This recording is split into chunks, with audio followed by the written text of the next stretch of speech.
अध्यक्ष सचिव जी, महाराज ग्रामीण भाइयों, जब से हम लोग विद्यालय में हम आए हैं तब से सब लोगों के साथ बहुत अच्छा व्यवहार हमारा रहा है, चाहे उन लोगों का भी व्यवहार रहा है। आते जाते तो रहबे करेंगे तरह का। कोई गलती नहीं, गलती क्या, कोई गलती, हम लोग तो आते हैं जाते हैं, पढ़ाते हैं जाते हैं, इसमें गलती की क्या बात है।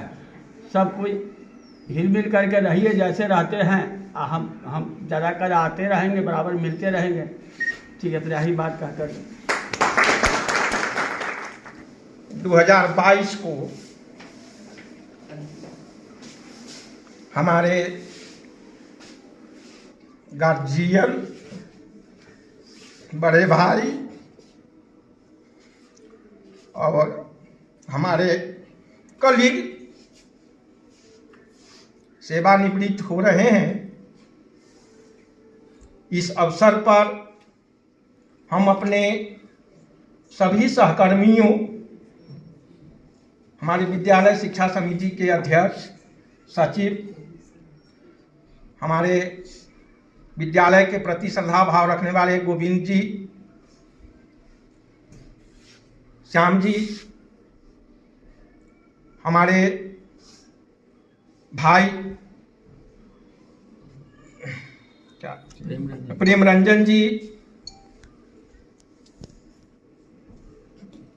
सबको हम साधुवाद देना चाहते हैं कि इस अवसर पर आकर के हमारे बड़े भाई श्री रामाशीष बाबू के सेवानिवृत्ति में आप लोग भाग लिए, विदाई समारोह में भाग लिए।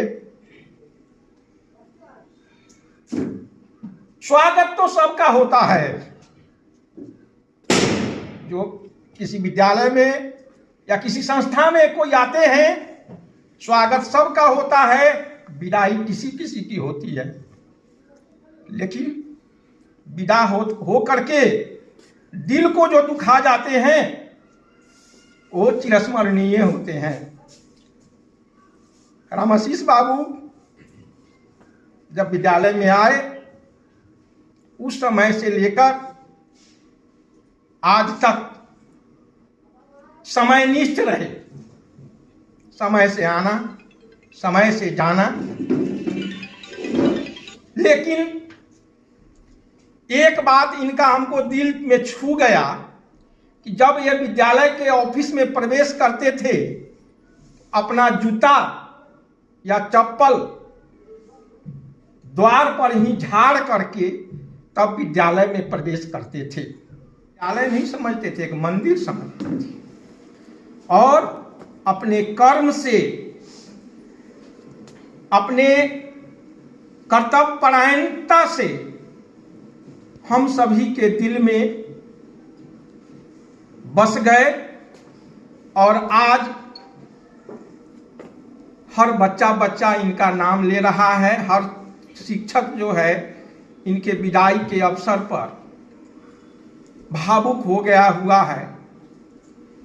विशेषकर मेरे प्रति इनका अगाध स्नेह रहा है। ये हमको छोटा भाई का दर्जा दे करके और कभी कभी हमको डांटते भी थे, लेकिन वह डांट हमको बुरा नहीं लगता, हमको अच्छा लगता था। इनका अनुभव, इनका मार्गदर्शन में इनके साथ हम आज तक समय गुजारे। जो इस सरकारी संस्था में आते हैं वो एक न एक दिन सेवानिवृत्त तो होते ही हैं, लेकिन सेवानिवृत्ति सबकी होती है, लेकिन दिल को जो छू जाते हैं वही सेवानिवृत्ति इनकी हो रही है। कि आज यह सोच करके कि आज से रामाशीष बाबू इस विद्यालय में नहीं आएंगे, मन को बहुत कर्मणिक बना देता है।